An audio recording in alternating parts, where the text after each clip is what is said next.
Hey everybody, welcome to another episode of After Impact. I am your host, Tom Bilyeu, and I am here with none other than Agent Smith. Mr. Bilyeu. What is up, my man? How you doing? I'm doing very well, thank you very much. You ready to get into this? I'm ready to get into this one. It's All right, a great let's episode. do the damn thing. So, this episode is on John Paul DeJoria. It is called The Power of Rejection. For those of you who haven't seen the episode or don't know who John Paul DeJoria is, I'm going to give you a quick summary of his life. He went from homeless to billionaire. He was homeless 2 times, living in his car. He's self-made. If you haven't heard his name, and if you're a child in the 90s, I'm sure you know his likeness, which was all over the commercials on Saturday morning cartoons, because he is the founder and face of Paul Mitchell Systems, the hair care line. That was a wildly successful company. He built into a global empire, billion-dollar company. And then he went on to follow it up with another company, which you may have heard of, called Patron Tequila, it's incredible that he's had 2 successful companies among a number of other ventures. Not only that, as he's done a lot of philanthropy within his companies and outside with his own organizations. He's big into giving back, and he does everything with a smile. He is just a positive guy. No question. So, Can't wait to get into this episode. Thank you for joining us on Facebook Live. And just as a reminder, this is After Impact. This is the show where Tom and I go deep into the episode of Impact Theory from Tuesday. All right. So John Paul in this episode, he makes a remark in the very beginning where he says, in his generation, it was fun to work. Yeah. And I want to get your thoughts on that. What do you think has changed with this generation? It seems like a lot of people aren't having fun working anymore. Yeah, man, this is really interesting, and I'm kind of tired of the whole generational thing because society, culture, however you want to define it, is always evolving and changing. It just is what it is. So every generation complains about the one that comes after them and came before them, quite frankly. Like, oh, they've left us with this big mess and we have to clean it up. And I once heard this quote, and it was like, oh man, the way kids dress today is so crazy. They're so disrespectful and outlandish. And it was like, 46 BC. And I was like, what? Yeah. So it's like, look, it all sounds the same. So I don't like to get too hung up on that. I think the way that humans are wired, you're only impressed by extraordinary performance. So at the end of the day, the people that succeed are the ones that end up working their asses off and get really good at something. So I don't know. Do I think his entire generation enjoyed working? No. Do I think maybe they had more of the their parents just taught them, look, it's head down, grind it out more than today's generation? Yeah, probably. He's probably considered baby boomer. Yeah. So it was like the children of the greatest generation, as they're known. They fought World War II, and they wanted to fight World War II. So this is all pre-Vietnam, this is pre-Watergate. This is before sort of everybody lost that sense of wonderment of their government, certainly here in America. Wonderment of, this sort of amazing thing that we're all a part of, and you assail one of us, you assail all of us. And so there was some of that baked into the culture, and those guys, were sort of at a macro level, maybe a little more prone to just hard work. American dream is real. And because they believed in that, because they had hope, because they felt like if I put in the work, I'm going to get a result, they were willing to do it. But like anything, you'd have hella lazy people. So I think he enjoyed working, and I think he really saw the value in that, and I think that's why he got ahead. And I like to think I speak to the people that have already clicked over in their mind, and they accept that only people that are capable of the extraordinary will go on to succeed, and so they're trying to step into that role. People that disagree with that, I'm just going to sound like a crazy man to you. So yeah, he clearly has enjoyed his life, even during the hard times. And that was something that struck me from the episode is when he's talking about those moments where he was homeless, living out of his car, when he was going and collecting bottles. It didn't, maybe this is just because it's hindsight now, but it didn't seem to really faze him. It's like, yeah, that's just what you do, You just kind of scrape together what you have and you keep going on, and it's just very positive, had a very positive outlook on everything. And he considered that one of the main things anybody has to do. It's baked into the company culture is positivity. He has 3 or 4 P's, I forget, but one of them Product was positivity, people, and planet. Perfect. So one of the 4, the 4 sort of core pillars of his worldview is positivity. And that to me just makes sense. So like there's just fundamental things that people have to accept about the human condition, and positivity gives you the energy to keep going. It's focusing you on the energizing things, the possibilities, the things that might happen. And because of that, like you just have the frame of reference to keep pushing forward, to get that next skill, you know. And I mean, this was a guy whose wife literally walked out on him, handed him their 2 or 3 year old son, and or may have been a little bit older, but very, very young son, and said, peace out, like I can't do this anymore. And if in that moment you're woe is me, you're feeling bad for yourself, you're just not taking the positive steps to move forward. And the thing in the interview that I asked him that he's talked about before, and I didn't quite get from him what I wanted, because he's got this really great message about like first level is survival.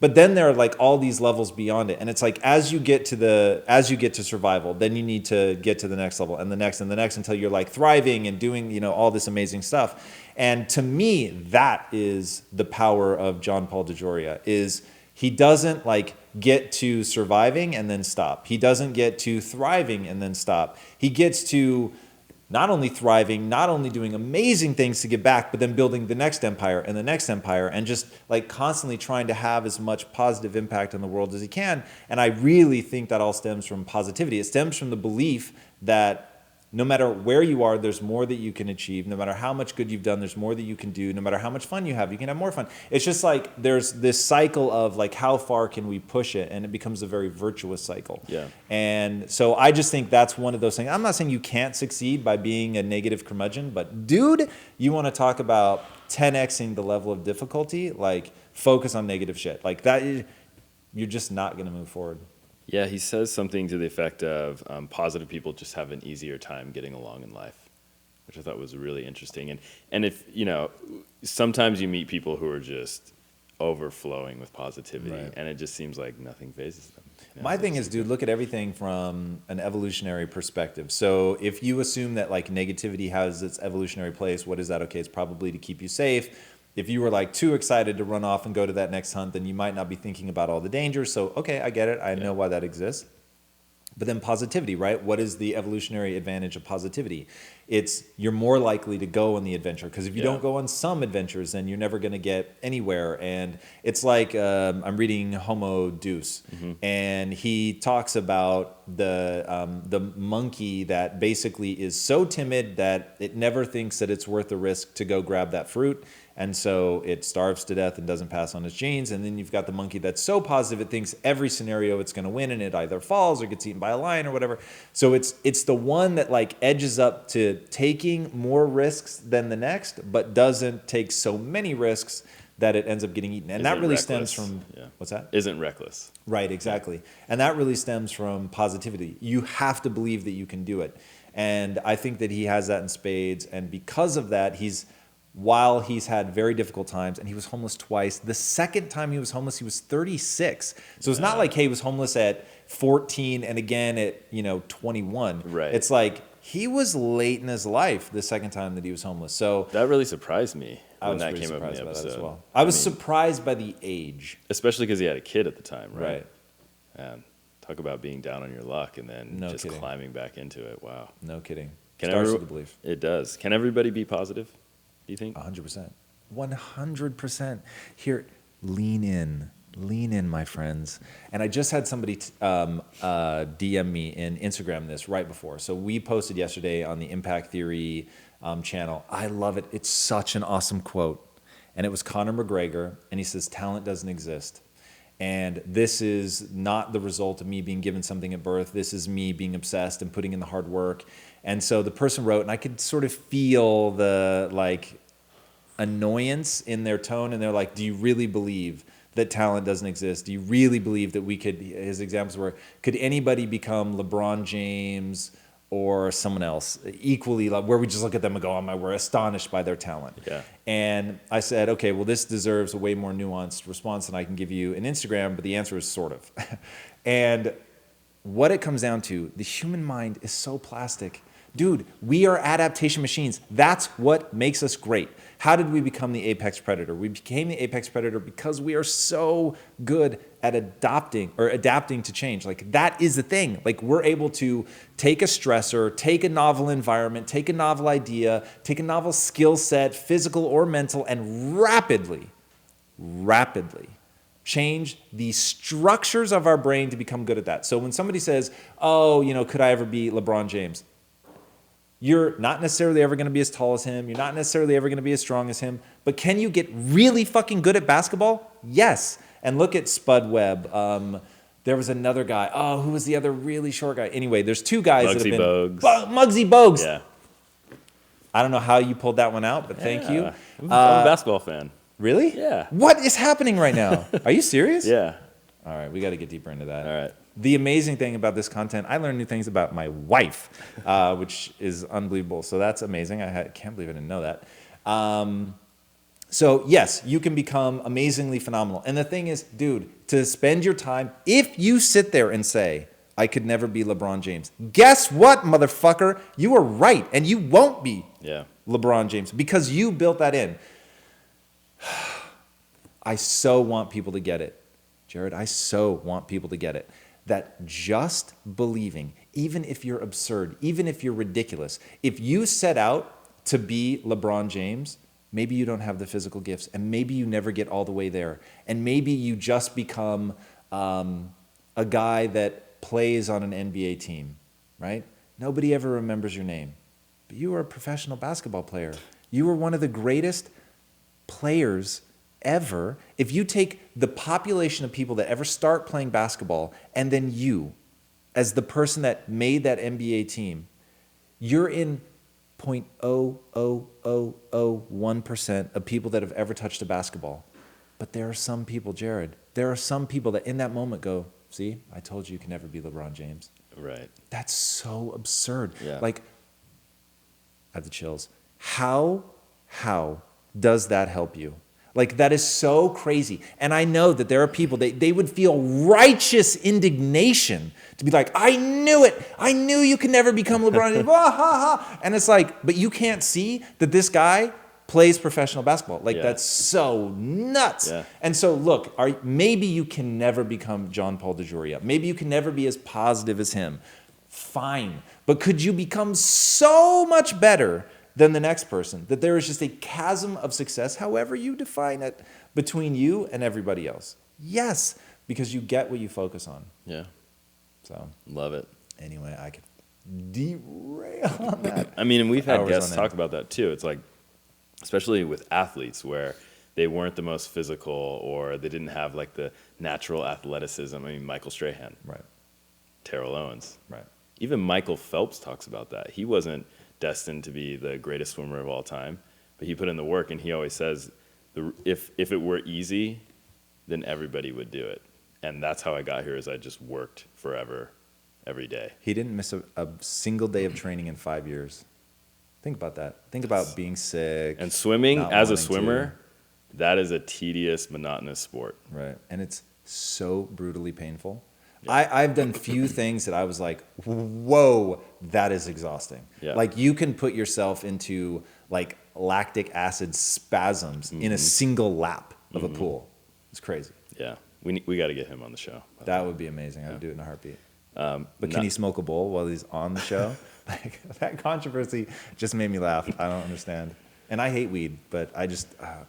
people want something to bitch about. They do. We're off on a tangent here, so let's bring it back. Let's bring it back with a shout out from Portugal and Tacoma. I don't know who you are, but I know you. We got shouted Tacoma out. in the house. Oh, we got Tacoma in the house. Nice. Hometown. Yeah. Hometown. We gotta get some Baco in the house. You know what I mean? Yeah. Especially like if you're from Bakersfield and you're watching this, give a shout out. Let us know what's up. I know you. I see you. All right. Comment from Mike Burkhart. Cold calling should be a college course. Let's talk about cold calling. Or in John Paul's case, door-to-door sales of encyclopedias. I had a question about this. So he says that this is what really built him up. This is a formative experience for him because it taught him how to get really good with rejection. Yep. So my question was, what are secrets to getting good at rejection? if you're not going to go out and do door-to-door sales. You need to do something over and over and over and over and over and over and over and over and over. Like the high degree of repetition is the key. So I've at least twice, and I bet if I thought about it, I've done it more, but I had a job as a telemarketer, which doesn't really exist anymore. But because they can't get a hold of you, like there's no home phones. Yeah. And if you see a number come up, like I was doing it back before caller ID, so it's like you were answering. So, but then they were also pissed, like that you were on the other end of the phone. So I did telemarketing. I hated that so much. Business AT&T. So trying to get you to switch, like if you were a company, I was trying to get you to switch from like MCI to AT&T. And so we like had all these things. We knew like what stuff they did on their bill that people would be like irked by. And so it was like, hey, pull out your bill and let's go through it and look for this charge. And isn't that crazy? And then I went from that to selling insurance door to door. And that was brutal. Door to door anything. What kind of insurance? Legal insurance. So it was a company called Prepaid Legal. And it was soul sucking. It was so hard, dude. No one wants to see you, and it is so awkward. So you're like, knock knock, buy this. Oh god, it's so hateful. But I did that. I probably did it only for like 3 or 4 months. But it was my sole source of income. So it was like, like I have to sell something. Yeah. But I just I won't say I wasn't cut out for it. I will say that it was painful enough that there were other things I wanted to do, and I had a fixed mindset. If I had had a growth mindset back then, oh man, it is a growth mindset paradise, because it's like one thing after another where you can adjust, learn, grow, push, and see like, what do I need to do to get better at this? And so clearly he approached it with that, because I think he even says in the episode, like, it's just a learning cycle. Like you try one thing, did it work? No, adjust, try again. And that is incredible. But yes, I think that finding something with just a massively high degree of repetition so that you can trial and error your way through is the key.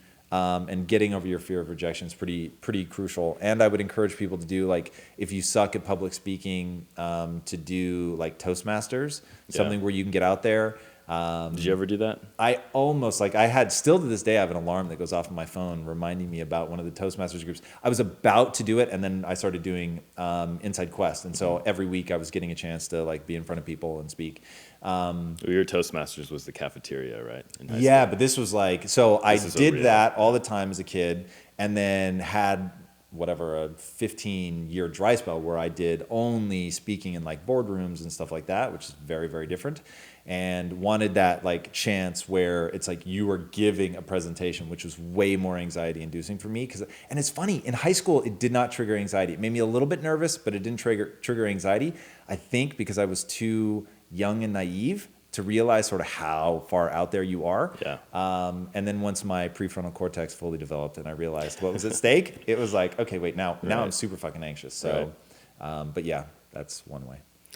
Shout out on Facebook to KJ Norlander. Love the energy coming today. Nice. We also got a shout out from Curtis Rapp. That's his name. That's an awesome name. Curtis Rapp. That is pretty good. Curtis Rapp, Spitfire, Tom Bilyeu, Church is in session. Nice. Yeah. All right, let's do it. All right, so thanks for everyone joining us on Facebook Live. Just a reminder, we're doing After Impact. This is the show where Tom and I go deep into the episode of Impact Theory, discussing John Paul DeJoria today, who is the founder of Paul Mitchell Systems and Patron Tequila, among other ventures. If you find this content valuable, please share it on Facebook. That would help us grow the community, and that's everything to us right now, is growing the community. Indeed. Period. All right, John Paul says, your product or service, you have to make sure it's of the highest quality, because you don't want to be in the selling business, you want to be in the reorder business. So I want you to unpack that for our audience. And then also, follow-up question, what do you do if you're in a company, you're working for a company, and you realize that that product or service is not of the highest quality? So, well, let's start with that. So if you're working at a company and the product is not of the highest quality, then I would see that as a huge opportunity, a very exciting moment in your career for you to do something incredible in the company, to help them develop a new vision, to help them with product development, whatever the case may be. Hopefully you're working for people that are humble enough to know that you can always be better, first of all. And I've One thing I will say about today is there's a lot of momentum of like work for a company for a bit, like 18 months, 2 years, and you move on. That's just statistics. Right. So I think the average millennial stays at a company for 18 months. And that's actually a very effective strategy for raises, because you can typically get a bigger raise by going to another company. So I don't want to hate on the strategy from a money perspective, but it's atrocious from building trust, building relationships, and doing something amazing within the company. So assuming that the people that you're working with view the team as a team, and that they want ideas and they want to make the product better, then, man, this is an opportunity to really invest and really try to do something fantastic and help push that forward. The first part of the question was... I just wanted you to unpack so everyone understands what he meant by you don't want to be in the selling business, you want to be in the reorder business. Make sure that your product is great. So this goes back to that whole notion of, so if you think of yourself as a human as the product, like to be extraordinary, that's it. That's the only path. There is nothing else. If you want to do something great, you have to be great. You have to actually be able to out-execute people. Think of it as, how do you impress somebody? You impress somebody by doing something that they've never seen before that's better than what they've seen. That's just super important. And when you think about truly a product, then it really, the easiest way in a hyper-connected, hyper-social marketing environment where people can talk about your product, their experience, that they can get other people rallied around that notion, whether they love it or hate it. The only winning marketing message is an awesome product. Yeah. And I think people have to really, really ask themselves, like, what's the problem that we solve? And once you understand what's the problem that we solve, then you can get really, really good at solving that problem. But if you don't have clarity about what that is, like, you're just not going to do the right things from a business perspective. And one thing that I will really, really encourage people to do with impact theory, don't just listen to what we say, watch what we're doing. Because there are many things that we do that it wouldn't be interesting for you guys if we were talking about it. Yeah. But some of the things that we're doing behind the scenes to get good at, like, there's a real infrastructure play for us because of this whole notion of if you're crowdsourcing creative, if you're trying to make money for the creative artist, like, what is it that you bring to the table? And that's one of the fundamental pillars of how we're going to build impact theory. The studio, bigger than Disney, in a modern context, what does that look like? And it's one of the main things is to empower the artist. And I think whatever studio controls the love of the artist is going to get the best product, which is the creative product. And the way to do that is to make sure artists have been financially disempowered for a very long time. And so to create massive economic opportunities for them, what you have to do is get really, really good at the infrastructure of monetizing merchandise. So it's the one thing that there's two things that an artist typically is not good at. They're not good at marketing and they're not good at merchandising, because merchandising is logistics and infrastructure. So that's one of the things that we're really looking at getting good at so that we can help them monetize that. We understand business well enough to solve those problems for them. So it's like understanding that we get that that's our value proposition, right? So people look at our social content and they think that's it, but it's really like we understand there's like this underlying thing over here that's our real business. We've identified that, we talk obsessively about it, and so understanding what's your real business? Your real business isn't your marketing. The content is our marketing. The content is not our business. Right. Our business is over here. I won't derail us on that, but it's like, get good at this.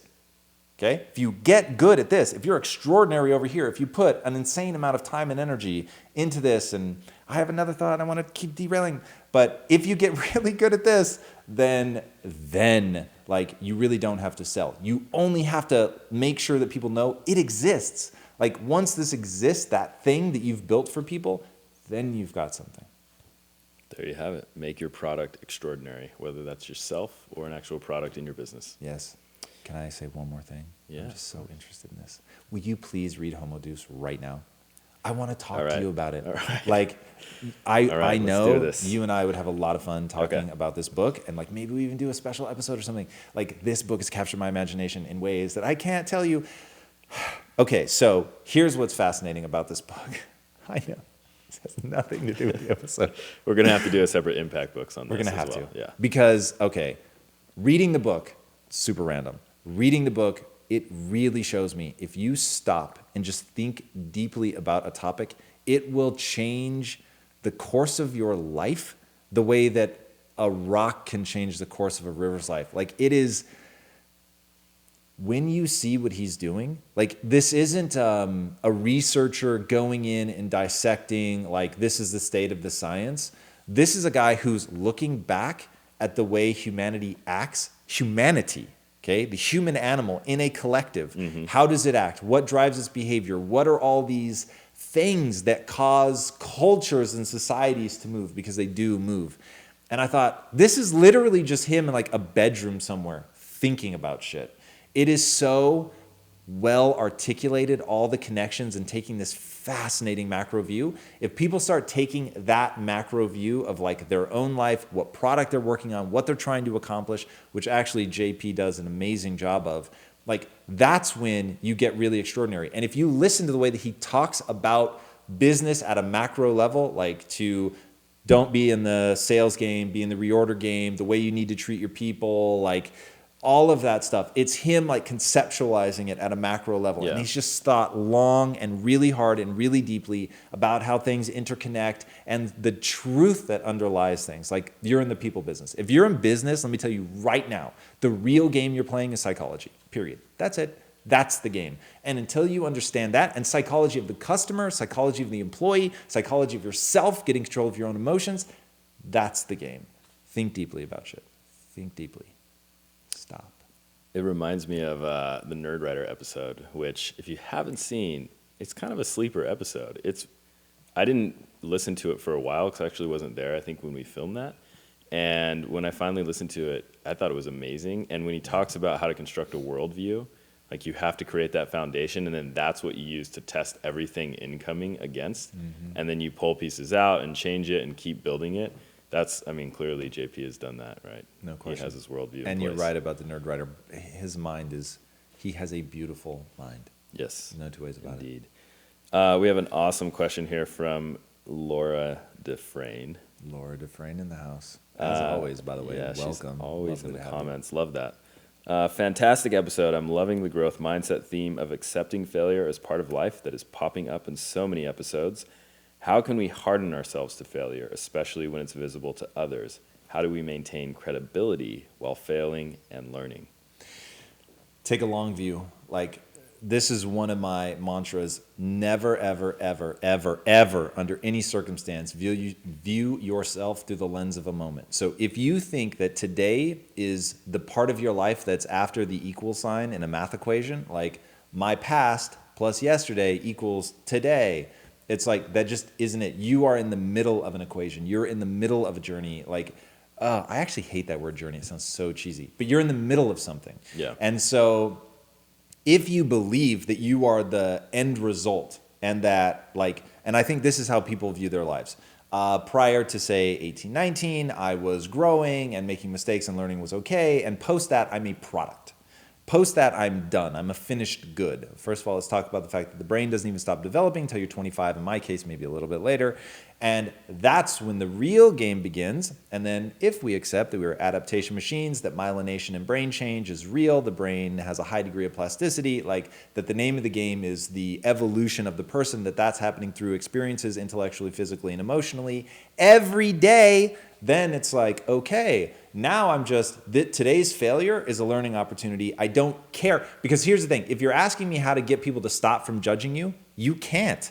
They're going to judge you. And everyone who judges you is wasting their fucking time. And on a long enough timeline, you will leave them behind because you're not wasting time with that, least of all judging yourself. So once you understand, awesome, this failure is going to teach me something. I'm going to go beyond it. That, by the way, it is going to suck. You are going to feel like a fool. You're going to be horribly embarrassed when it happens. And your goal is just to get beyond that as quickly as you can. That's why I tell people to focus on learning to get control of your emotions. Mind control is about controlling your own mind. Why do I want to be a Jedi? So I can control my own mind. So that is the whole idea. Get control of your emotions so that when you fail, and people are laughing. Yes? I remember, I'll just give you a perfect example. I was skateboarding. This is back, I had no game with women. Zero. I was skateboarding in USC, and I hit a rock. You ever seen what happens when a skateboard hits a rock? Oh, I've felt what happens when a skateboard hits a rock. Skateboard stops dead in its fucking tracks. You keep going. Yep. And I tumble, blah, blah, blah, blah, and stop, and I'm looking up. And of course, two beautiful girls looking down at me, and they're laughing. And I thought, yeah, yep, here it is. And so I literally was just like, hey, ladies. And I thought, I'm not going to waste time being embarrassed by this. Like, it just doesn't make sense. It was funny. I bet from their perspective, it is legitimately hilarious what just happened. I'm not injured. So you just get up and keep going. And it's not fancier than that. It's just understanding that that moment doesn't define your life. And then let's make it a really extravagant failure, which I'm sure we have all had, where your family's worried about you. They're actually concerned. I've had so many panic calls from my poor mother, who's just convinced that, I'm going awry and that the world is crumbling down around me. And it's like, in those moments, you have to remind yourself, this is, A, I'm going to learn from this. B, I'm in the middle of something, so I'll just keep going. I'll keep getting better. I trust in brain plasticity. I trust in my willingness to continue pushing and learning.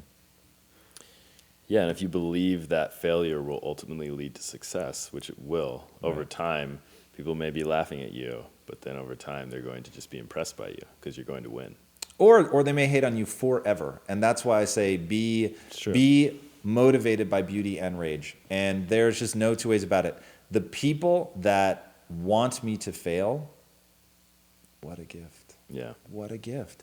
Because in the 20% of my time that I allow myself to spend on the dark side, I am so spurred by that because I will not let them be right. Yeah. And I love knowing that while I'm struggling, they think, whoa, ha, ha, like that they've won, that they've got it. But anyone who underestimates my resolve, I will laugh hardest in the end. That's just the way that it is. I only spend 20% of my time there. Don't panic. But like dipping into that and being like, yeah, please, I need some doubters. I need some people who want me to fail. Because in the moments where like the positivity, the beauty, it's just for whatever reason in that moment, it's not giving you that fire that you need to push through. That's when I dip in and I'm like, oh, that's right. Like those people think I'm a fool. Those people want me to fail. And in those moments, like, yeah, I'm not going to let that happen. You and many of the guests we've had on the show, I feel like that's a leitmotif of everyone who's been on here. I think Layla Ali talks about that, who's going to be in the episode next week. Watch out for that. Most definitely. We got shout outs from Vancouver and Cape Town. Whoa. Going global. Indeed. What's up, guys? Nice. Gonna need names, though, Chase. Gonna need names. I'd love to personalize it, but I'll just say to the beautiful cities of Vancouver and Cape Town. What's up? What's happening? Interns in the house, everybody. All right. We got a question from Ibrahim. What's up, Ibrahim? Always nice to see you, my friend. He's a gentleman, great guy. Is. Met him yesterday. Why do you think other businesses haven't been able to replicate his unprecedented turnover rate? And can you talk about the turnover rate piece?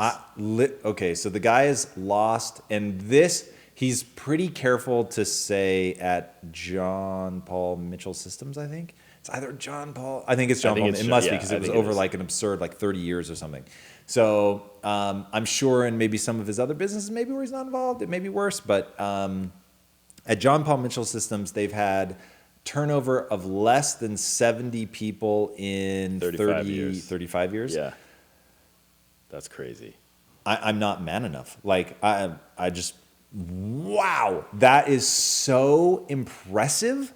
It's so impressive. So and how big is John Paul Mitchell Systems? I think 1,500. No, I think it's less than that. Okay. So, but several hundred.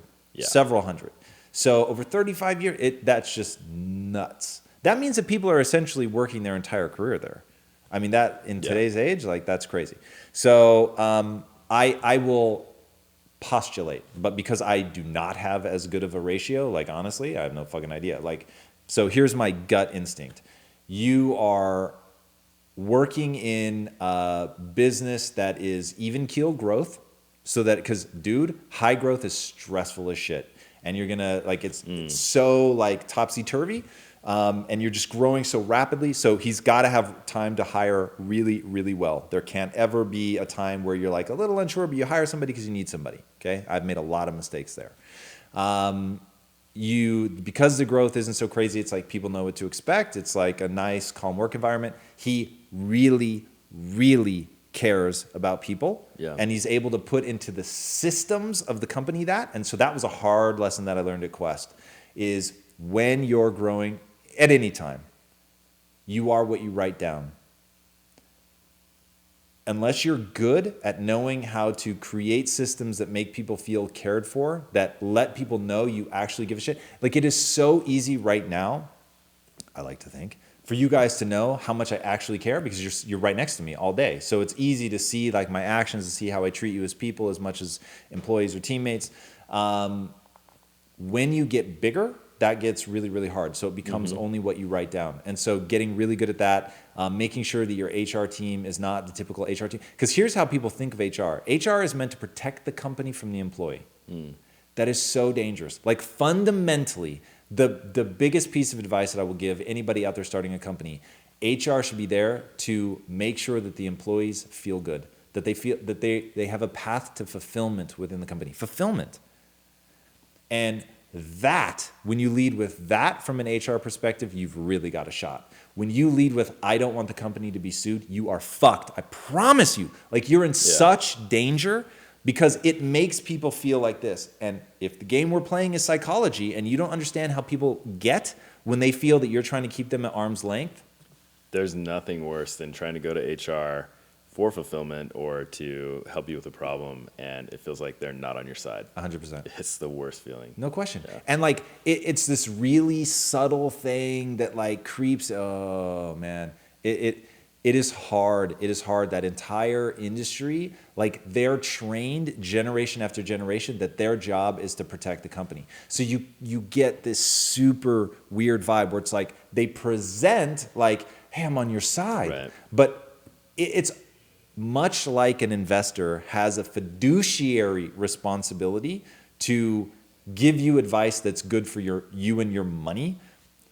Truly, most, not all, most HR professionals believe they have whatever the equivalent of a fiduciary responsibility is to the company. It is not to the employee.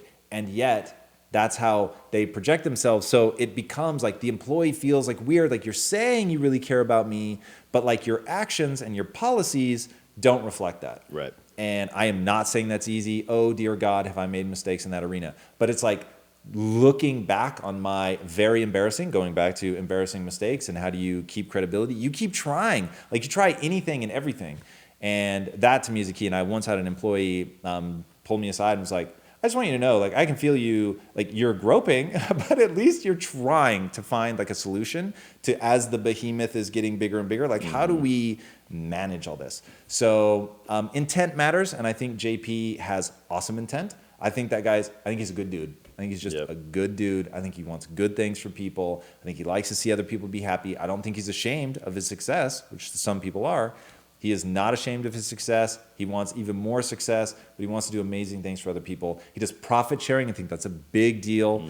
In fact, I'm knee deep in contracts now for like, how do we make sure that's an ongoing thing here at Impact Theory? So like, that kind of stuff is, I think, why he's had the obscenely low turnover. And then I'm sure he was very, very involved in the business. And in doing that, he put into the DNA of the company that, like, here is a truth. Humans are capable of immense good and immense evil. And the group think will determine which way it expresses itself. So if you create a group where it's okay to belittle, rumor, ridicule, judge, laugh at all of that, think of high school, then it will be completely acceptable. If you create an environment where that shit is not tolerated, that money isn't prioritized over people, that people are treated like a part of the team, and like, if that's really baked into the culture, then it's like you can remove JP in this equation. You could remove him from the company, but it's so a part of the culture now that it's like, well, people just aren't going to tolerate that. So they're going to make sure that people are taken care of. They're going to make all those decisions. And so then that becomes self-perpetuating. But if he had come in and been cutthroat and whipped people and all that, then when you remove yourself, it's going to be, 10x sinister. Yeah, hearing him talk about that reminded me of, Simon Sinek and a lot of his theories. And when he talked about it on Inside Quest, he said that successful companies their leaders are responsible for the people who are responsible for the people who are then in turn responsible for the customers. Right. And by creating a culture like that, you create trust, and people just perform better over time. And I just felt like I bet John Paul Mitchell Systems is a case study, would be a case study for Sinek in kind of analyzing those types of companies who do it well, who do it successfully. I think you're right on the money. All right, we got some names for our shout outs. So Nice. Leanne Smead from Cape Town. What's up, Leanne? What is up? Yannick Ethier from Vancouver. What's up, Yannick? That's a cool name. Yeah, I'm going to butcher this name, but it's Ajse from Denmark. Do you think there's a Ajse? show in Denmark where they're like, God, I'm going to butcher this, Jared I would say Smythe? yes, but most of them speak English. I know, True. so Maybe not so they much. have one up on us. And then I feel like American names will have a lot less letters. At least that. The English language is ridiculous. there's only 5 letters here. I'm Okay, just so you're butchering it that bad. Totally butchering it. And then Tanja Tunjika from Tanja Tunjika? Are you serious? Tunjika, I think. Tanja Tunjika? I'm probably butchering Tanja that. Tunjika. That is one of the greatest names I've ever heard in my life. That's like a poem. Tanja Tunjika? It's really nice sounding. That's and amazing. She says ciao. I'm just going to say that. Ciao randomly. from Tuscany, Italy. Ciao, Ciao. right back. That is Tanja Tunjika. That's Beautiful. awesome. Tuscany's a beautiful place. I was just there. You were indeed. Really nice. And Sindre from Norway as well. Nice. What's up, God, Sindre? man, we really are global today. Worldwide. Love it. All right. Just want to remind everyone we're on Facebook Live doing After Impact, the show where Tom and I go deep into the episode of Impact Theory. And yesterday's episode was John Paul DeJoria. If you find this content valuable, please share it on Facebook with your friends and family and let them know about Impact Theory because we are trying to grow our community. Let's have a question from Sean Delaney. I was a huge fan of this episode. It was the little things that JP did that showed how much he cared about his employees. It's fascinating. He's been able to maintain the low turnover rate. Again, low turnover question. And he said, what do you think he's been able to sustain that? We already answered that question. There we go. But Hey. definitely an interesting piece of the episode for people. Here's one from Brandon. When it comes to being unique and standing out, do you lean towards being different by bringing something entirely new to the table or towards outdoing everyone at what they're doing? If we're talking about building a business, is that the frame of the question? It sounds more Chase, yeah? personal. So you guys are at odds we're here. differing, I'll yeah. go with both then. Let's answer it both ways. So from a business perspective, you need to be solving a problem. So find a hole in the market and solve that problem. If there's not a hole in the market to solve, then I think we should probably do something else. Just because it's going to be an uphill battle. So because people aren't going to want to buy it because there's already solutions out there. When it comes from a personal perspective, dude, find out who you are and be more of that. So you'll see that this show is uniquely this. In fact, let's talk about what makes impact theory. One, I am an excitable person, and so I let my excitement shine through. That has a big impact on the guest. That usually allows them to let their guard down because they can see, like, dude, I want you to fucking shine. Like, I'm super, and like, I was researching you, and I was freaking out. Like, and that's why we're so hardcore about who we bring on, Right? Because I want to be able to get excited like that. I am super worried about not delivering value. Like that's a thing that I put on myself. And that fear of wanting to make sure that I deliver value is one of the reasons that I do as much research as I do. I didn't want to embarrass myself. I didn't want to come out. Like one of the recurring nightmares I had long before the show came along. In fact, there's only 2 recurring nightmares I've ever had, 3. One where I was in this weird go-kart thing, no idea what that's about. The other, I'm in a barn and this owl keeps swooping down on me, and as it swoops down on me, I become the owl looking at me. No idea what that one is. Recurring. And then the third one is showing up for something, and they're like, are you ready to go on stage? And I'm like, what are you talking about? And I have no idea what I'm supposed to do, and I'm like woefully unprepared, or I'm about to take a test. Oh my God, I haven't studied. Yep. Like not being ready is like one of my like fundamental phobias.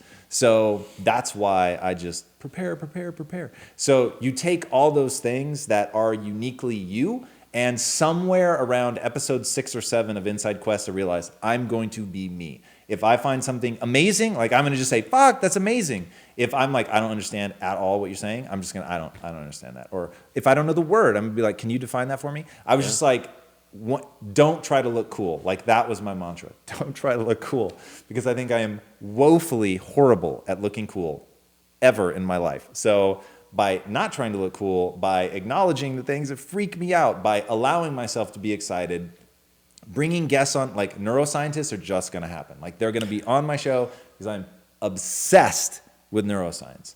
So, and at the same time, like I am moved by art. I'm wildly moved by music and movies and comic books. And so it's like all those things that are uniquely me coalesce into that stuff.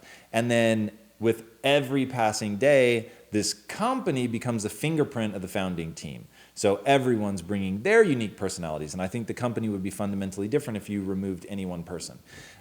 So be you, be more you every day. Don't be afraid to acknowledge the truth of who you are and what you find interesting, and that's that. There you go. I love it. I want to get a chance to talk about the philanthropy that John Paul does, and also just you guys got into a discussion about working on social causes, helping people out versus entrepreneurship, and I want to know what you think about working on social causes or starting sort of a foundation. Do you think that's a good proving ground for entrepreneurship if maybe you're not ready to start a business? No, I really don't. I think it's a beautiful thing, and I think for anybody that feels moved to do that, it can be great. My thing with that is there's a reason markets exist, and people are saying that, hey, this thing is valuable. It's so valuable that I'm willing to pay for it. And that, when you remove that from the equation, it can't self-sustain. And so now you have to go out and beg for money. Sure. Let's call a spade a spade. So you have to go out and beg for money. So the question is, how do you address failures of the market? Which is X Prize's whole thing. It's one of the reasons that I got involved with them. But the thing that I'm pushing them to do is, guys, it's not enough to solve for the failure in the marketplace. Meaning, for whatever reason, the way that incentives work, what people are willing to pay for, this like cleaning the ocean. It's one of the X Prizes. The market just isn't going to get behind it. So, okay, awesome. I agree this is a problem that needs to be solved, so it's not going to be solved by the market. So now we're going to create something that can deal with this. But what are the applications for that thing that can become self-sustaining after the fact? So you use a prize model, which isn't the only model, but use a prize model to get people incentivized to come and solve this problem. But then once you have solved it, you need to, in my opinion, make a self-sustaining economic vehicle out of the technology. Yeah. And so if you look at a company like NASA, they create things all the time. They're governmental agencies, so their game isn't necessarily to monetize. But what they'll do is they'll say, hey, we made this thing, right? Like Velcro, I think, came out of NASA, and a bunch of other stuff. I can't remember all of it, but they actually give their patents, they make them available so that you can license them, and for very nominal licensing fees, you can go build the next empire, which, by the way, there are websites out there, I forget the names of them, we should really put a resource list together because this is fascinating. I actually consider this as a business model. All these research institutes that make stuff, they don't know what to do with it. So they make the patents available. So you go, and the way that a license works is you only pay it if you sell something. So, hey, if my Velcro works, then I pay you whatever, a penny for everything that I sell. So maybe your profit is 30 cents on that. You owe them a penny. You got 29 cents of profit. I mean, it's absolutely incredible. And so they're pumping out all this amazing technology for other people to come along and license it. How did I get onto that? We were talking about social entrepreneurship.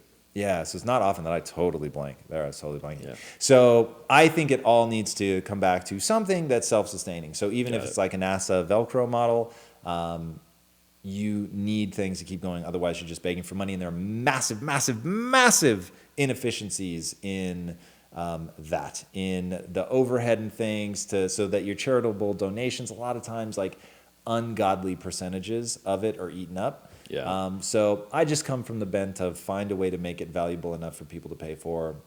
And I'm very, very grateful to be a part of an organization like X Prize that looks to solve places where the market fails. Yeah. It was impressive to hear about his work in Appalachia, where he set up he taught people how to farm and grow their own food and then sell that food, and that kind of became a self-sustaining unit in and of itself, but it did require the upfront cost. So A you have to and solve that B, problem. like It's localized. it's very localized. Yeah. So where I get excited is what he does in his companies, where he's profit sharing and like helping inspire his employees to find ways to. They're not all going to start businesses. So, I mean, there is something to be said for organizations like that existing as an outlet for other people that want fulfillment, that want something that's high touch, that's very intimate one-on-one. And this really does come down to wiring. And I used to ask this in interviews. Would you rather impact 1 million people and they have no idea who you are, they never meet you, have no clue that you helped change their life? Or would you rather help one person and they would literally credit you for saving their life, for putting it in a new direction? Like, which one of those would be more fulfilling? A lot of people would rather that one-on-one, like they want that human connection. They want to like be involved and really see in their eyes that moment of awakening and all that stuff. And while that really turns me on, scale is the only thing I care about. Sure. So that's just me. I don't need other people to think like that. That's just how I think.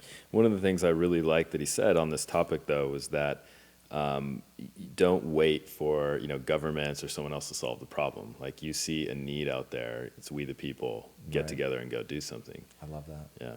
Do you ever fantasize about a post-apocalyptic world? I don't know that I fantasize about it, but I sometimes do. I think Do you about ever read about it? it. Like stories set and your whole thing. The Road. Jared, could it get any bleaker? Yeah. Like It's that amazing. doesn't exactly give that me that's an inspiring look. he says that that's one of his stories about hope.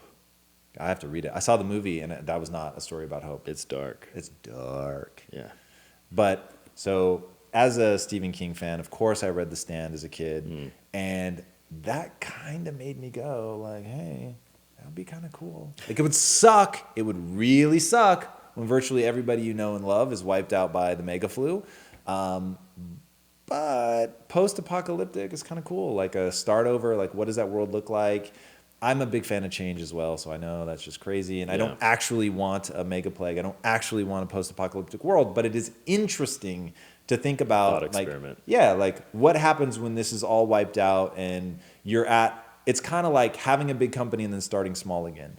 There are advantages to that. And if the economic system isn't built up yet, like there is, and he talks about this in Homo Deus, it's like most people don't understand, like what we think of as sort of this self-evident economic system of growth and capitalism and all that. He was like, it's actually a pretty recent invention, and there wasn't any growth, there wasn't any credit, so there was no way to borrow and build, and it would be a very slow time, which probably wouldn't resonate with my personality, but it's very fascinating to think through how, like, what a just different variation of life that would have been. Definitely. We'll have to do some content around that at some point. Yeah. Have you seen Apocalypto? Yeah. That's interesting. Like what life would have been like, the good and the bad of it back then, in like true hunter-gatherer bands. Yeah. That's a stressful movie. Why do you say that? Well, he's constantly... Is that the one just where he's what they constantly live running? through? No, they get captured like right away in the beginning. Maybe I'm thinking of a different movie. I think I am. I'll have to go see Apocalypto. I don't know. Apocalypto was the Mel Gibson one, I think right before he derailed. I can't remember.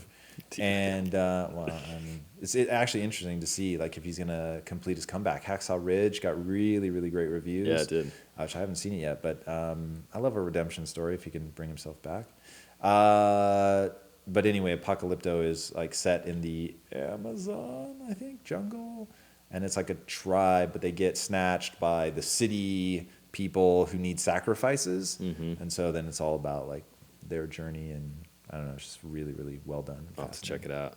We got a shout out from Andrea. She says, John Paul is such an inspiring character. I can add him to my life models shortlist. Nice. Thank you, Impact Theory, for making me discover him. Dude, worthy person to have on your list for Schways. I think we have time for maybe one more question, and then we got to wrap it up. Wow. So this question is from Leanne Smead from Cape Town. Nice. I understand Cape Town, that back in with the house. failure/rejection, persistence is everything. But what happens when you encounter failure? in an area that results in you deciding to pivot and change direction, and this leads you to questioning your judgment, as in deciding to pursue that particular endeavor.